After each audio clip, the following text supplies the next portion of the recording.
So, but have you ever had any paranormal experiences? Oh yeah, it gets freaky sometimes. I might have to hop out any second, just to let you know. But it gets freaky sometimes. There definitely was a presence in the old house. We had a like I wasn't home for it. I was on like the field trip or something when I was younger. Like I was young. But my mom and my sister swear that like black spirits left the house because we kept like finding stuff moved around and all that stuff, and like it was weird. I don't believe in that kind of spiritual stuff, so I shouldn't Well, be here. There's got to be some kind of spiritual power overseeing. they definitely will mess with stuff. If you just have like a poltergeist that's not really an evil spirit necessarily, they'll move things and stuff. But most spirits will communicate through any form of electronics, through the lights or sound, or that's just because they're energy, and so that's how they communicate. But we had a Yeah, music box that started playing one day, but the song that it played was not actually on the music box. What? Yeah. Wow. And I was in my bathroom closet one time when I was early teenage years, maybe 14, 15 maybe. And I was in there and I was going through this old dress. It was like those old hope chests, and it just had a bunch of papers and stuff in it, and stuff my dad from the war and this and that. And it's the middle of the afternoon. I mean, I wasn't scared or anything when I was in there. I was just going in this walk-in closet and going through this stuff. And I'm in there, and this voice says, "Holly, Holly, get out of here," in this raspy, deep voice in the middle of the afternoon. And I can tell you that I didn't ask twice. I was, shoot, bye-bye. And I didn't go back in that bathroom for about a year. Wow. Which is kind of dumb because it wasn't really just in the bathroom, it was everywhere. But and my bedroom was down at the end of the hall, so if you were standing in that bathroom looking in the mirror, you could basically see down the hallway, right? So my girlfriend was sitting down in my bedroom, and at the same time I was looking in the mirror doing something. This was a separate day, and we both at the same time called out to each other because I saw a figure go down the hall and she saw it from my bedroom. So we both saw it at the same time. Mm. So Yeah. I have never had any of these. I don't think so. I don't know. Maybe it's too many people over here. In New York City, it's too many people. There's not enough time to. They're like even the spirits are like, this is too crowded. I gotta move. yeah. Well, my mom was the oldest of seven. Like I said, everybody in our family has had a lot of activity. And my aunt, the one that passed away in the car accident almost 2 years ago now, she had a Ouija board. This was, back in the 70s, before really a lot was known about a Ouija board. By the way, don't ever bring one in your house. Don't do that. Bad. Anyway, Yeah. so Okay. she got concerned because it was doing things on its own, obviously. And she went and talked to her priest about it, and he told her that she needed to get rid of it, and that not to throw it away, but she needed to burn it. She had to destroy it. And so she threw it into the fireplace, and screams came out of the fireplace. Wow. Yeah. So yeah, I've had some pretty heavy duty stuff around my family and me. yeah. Now, doesn't everybody want to invite me over? You say don't get a Ouija board, right? Like that. So those things are legit. No. No. It is a huge portal for bad spirits to enter. Not okay. I know people love plate. They freak me out. I hate it. Yeah, it's I like know. Either really fake or it gets really real. I'm like, no. Well, I was just telling him about my aunt that had one, and she threw it in the fireplace, and screams came out of the fireplace. But I also had another friend who had bought one for her kids because she didn't know any better, and she said that when they were done playing with it. Hold on. When they were done playing with it, they put it up in the closet on the very top shelf for the night, and she said that she put it up there. She knew it was there. Her kids can't even reach it. There was nothing for the kids to stand on. And then when, I don't know if they left the room or where the kids were or whatever, but then when they came back in the room or they woke up or whatever, the Ouija board was back down on the floor, set up again. I delivered to someone who has, it's a pretty big welcome mat. I know they have place carpets too. But every time I've delivered to them, it's like I get an eerie feeling. And like, be honest, I like didn't really notice it until like the third or fourth time. But now every time I glare at them, I get like an eerie feeling, like there's a presence. So So this, I don't know. It's just their my doormat, imagination. But their yeah, doormat is a Ouija board. yep. Huh. so describe, if you guys could describe the feeling, because maybe it's a feeling that I may have already had but didn't connect it. Like, is it like an anxiety? Is it like a feeling? Anxiety, hair It's standing on the not back of even. your neck, goosebumps. Mhm. You ever have that sense that someone's lurking around a corner, and sure enough, Yeah, there's like you kind of run in a corner, and there's someone kind of lurking.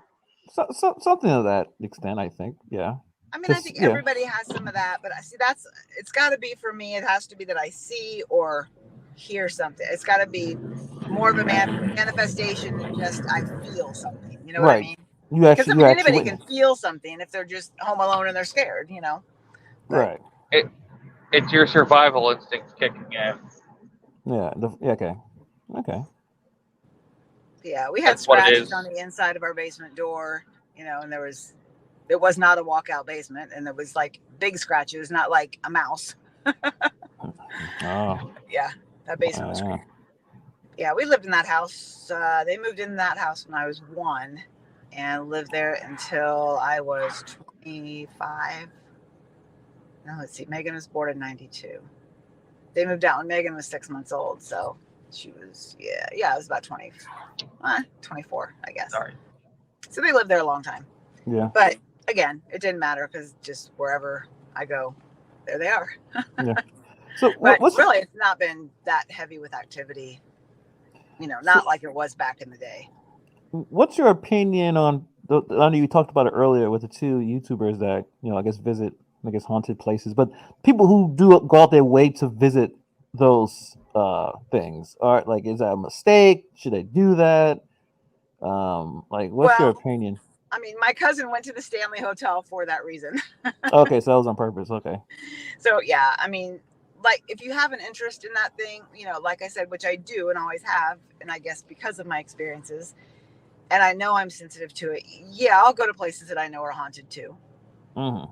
But I'm careful. I have my cross that I wear every single day.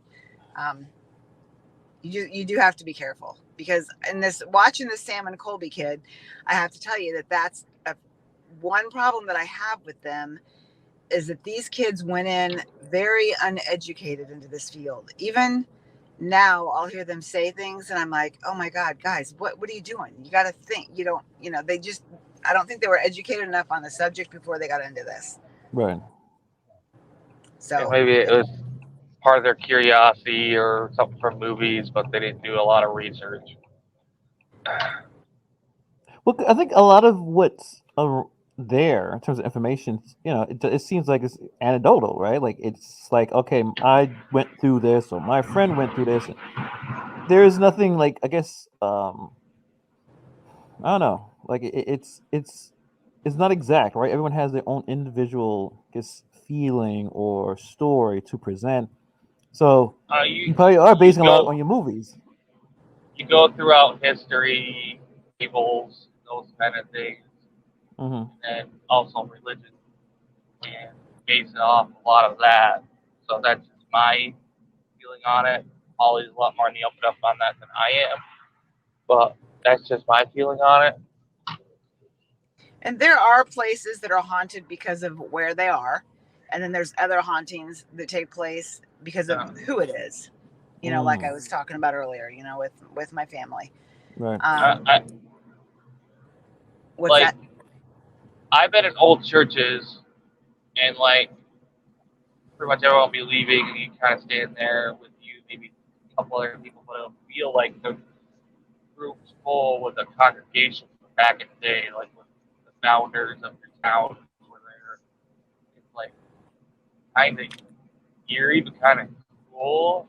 I don't know how else to say it. Well, Wow. my brother owns an old historic movie theater in Decatur, Illinois, which is my hometown originally, where I lived most of my life. I've been in Florida for 12 years, but his theater has been on the Discovery Channel and those shows that they have on there where they've talked about the hauntings at his theater. So, and he's got some stories too, but that place is haunted not because of him, but because he's my brother on my dad's side. Mm-hmm. So he's not on my mom's side where all the activity is. He's on my dad's side. But yeah, I they know in definitely St. Louis, there's like a lot of old theaters and stuff, like both stage theaters and like movie theaters. They're like beautiful, but like I'm just wondering if like these urban explorers said they feel presences there. Like they don't even feel it's like a bad energy. It's like a positive energy.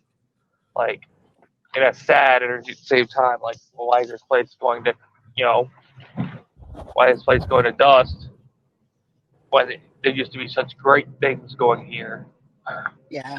Well, I think the ghosts are happy that my brother kept the theater going and he added 2 more screens and, bought the building next to it and stuff. And, I think they're very happy with him. But if you look it up, it's called the Avon Theater in Decatur, Illinois. But you can look it up and you'll find a lot of information out there about it.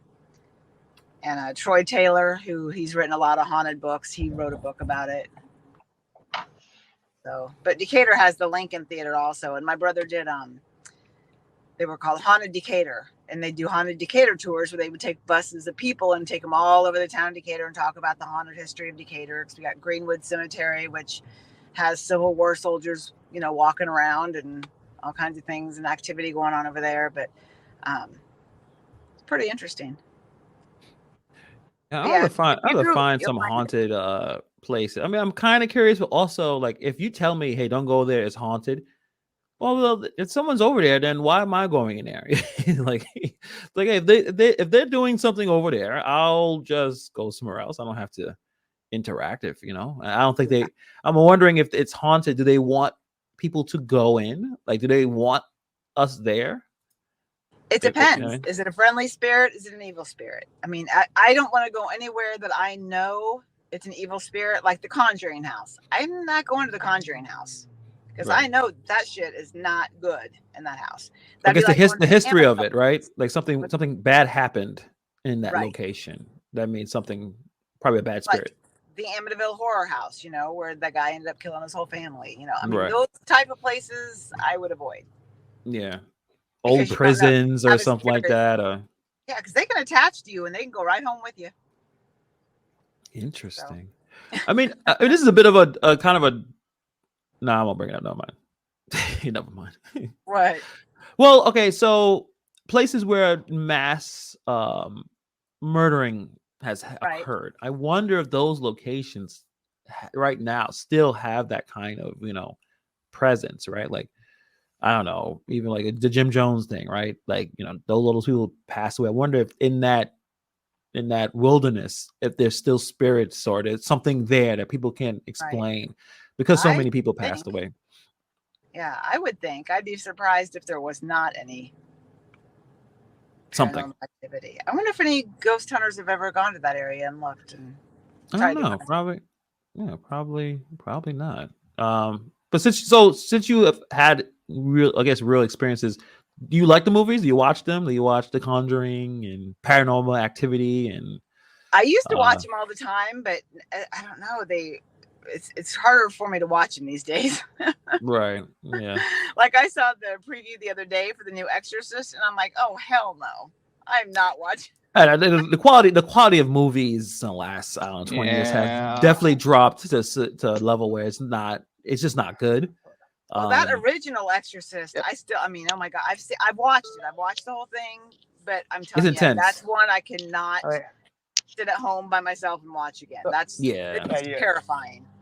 Like there's been good reboots. Like I think the modern It was great, but then you get like it's kind of comedy spooky, Ghostbusters. Not so much, It's like the spectrum's like it seems like most lean toward the Ghostbusters end, but there are a few exceptions that are pretty good. Like people still complain it's not the original. It's like, well, it's a reimagining. It's not supposed to be.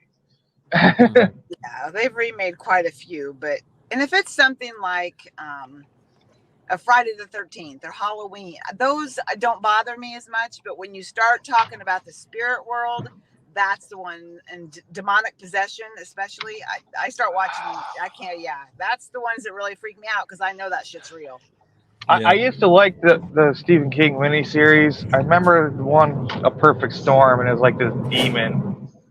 And, was it Roanoke, the original settlement? He's like,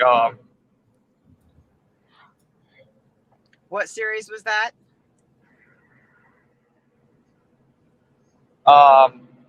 the A Perfect Storm.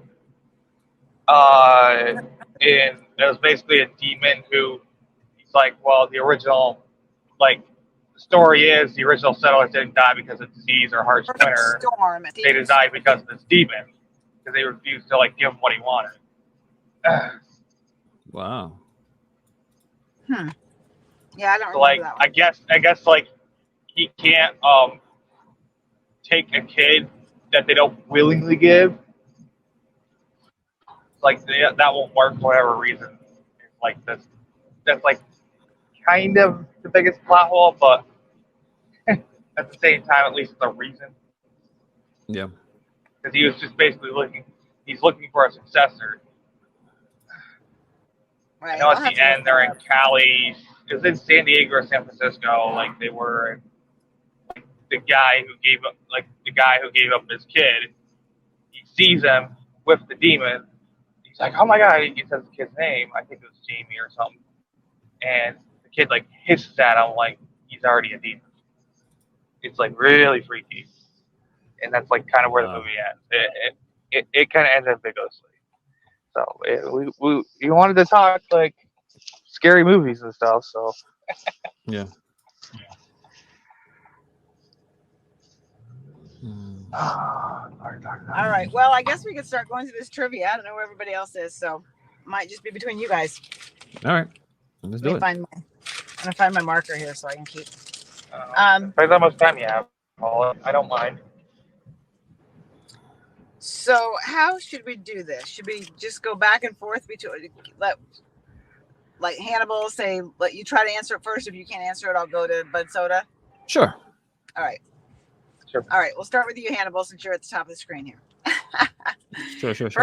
The first question is, name the summer camp where Friday the 13th takes place.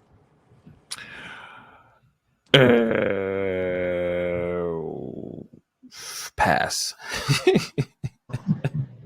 Crystal Lake. Camp Crystal Lake. Bud Soda. All right. Yes, Bud Soda's because gonna win. the guy who was just helping me out at Sam's Club was wearing the hat. That's how I remember it so fresh off the top of my head. All right, Bud Soda. In the original Exorcist movie, what is the name of the young girl who becomes possessed? I want to say Annabelle. No. Different movie. Hannibal, do you know? The original Exorcist, 1974 Exorcist movie. Shoot. I don't know. Mary, perhaps? No. It was Reagan. I wasn't gonna get that one. Yeah, older name. Yeah, they don't. Not many people named Reagan these days. Okay, so back to Hannibal. Hannibal, what actress played Reagan in the original Exorcist? This is probably easier to get than her name, honestly. I don't know. Pass. Carol Burnett. I want to say Carol Burnett. Well, I'm probably way off. You guys should know that. I can't believe you guys don't know this. What year the movie came out? 70s. It's 74, but I was 6. But still, it's such an iconic movie. Yeah, I know. I'm terrible. Linda Blair. Oh yeah, I wouldn't know what that is. Don't know her, to be honest. I can see that you guys need to rewatch The Exorcist. You probably. Yeah. It's I'm not a horror or scary movie buff, so this may With the always lights be. on. Yeah, with the lights on. All right. Oh shit! I just got marker all over my hands. Lovely. Your filter is bad as mine, Ollie. Filter? What All right. filter? Yeah. All right, you got one for me? All right, Bud Soda. In the movie The Ring, how long do people have to live after watching the tape? Oh, I want to say 72 hours, but I'm probably wrong. Hannibal, do you know? Wait, was his answer 3 days? In the movie, he said 72 72 hours. hours. Yeah. That's 3 days, yeah. So it's not 72. Shoot. I no, I don't think it's 72 hours. Is it 72? No. No, he's wrong. So that's what I'm giving it to you. Yeah, 7 days. Yes. Okay.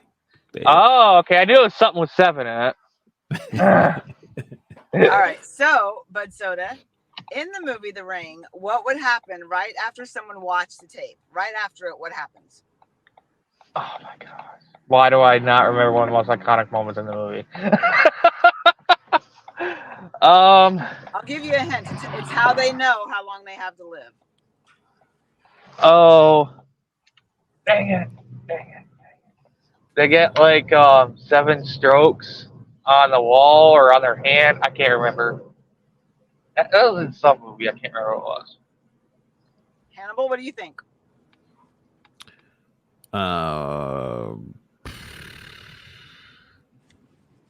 Nothing. I got nothing. I was Damn, just start making up something. But I didn't want to start making up something. All right. They'd finish the tape. The phone would ring. They would look horrified. They'd pick up the phone and they would hear 7 days. Ah, they got the phone call. I can't remember what movie it was where it was like it drew 7 on something. I can't remember what movie I'm thinking of.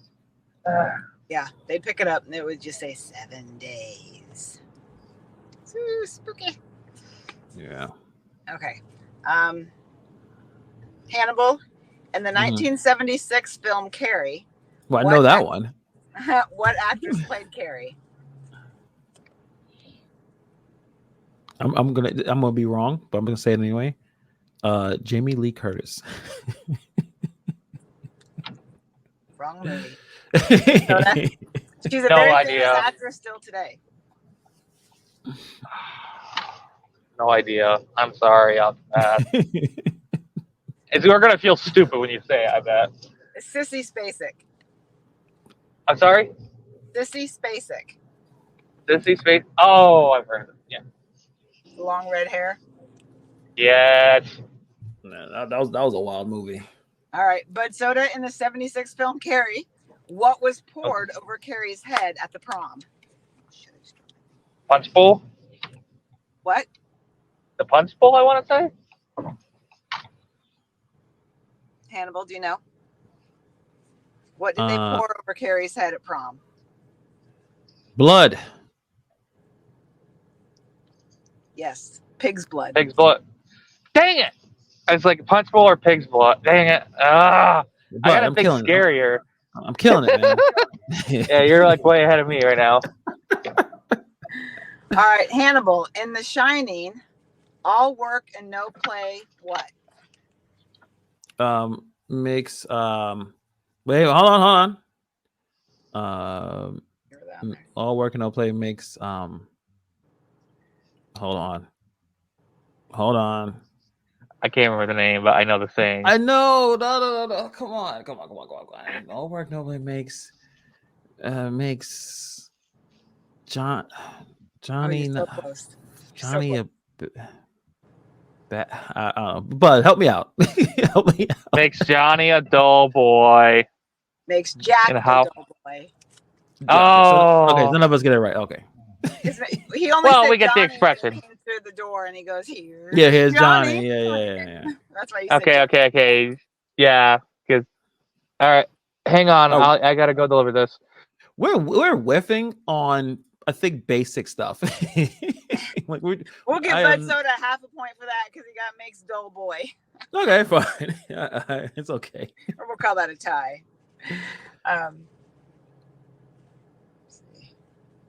Yeah, I tried to just use like more iconic and stuff movies that like I felt like everybody would know something. Steve would know. Steve probably know a few. And I think like Tony may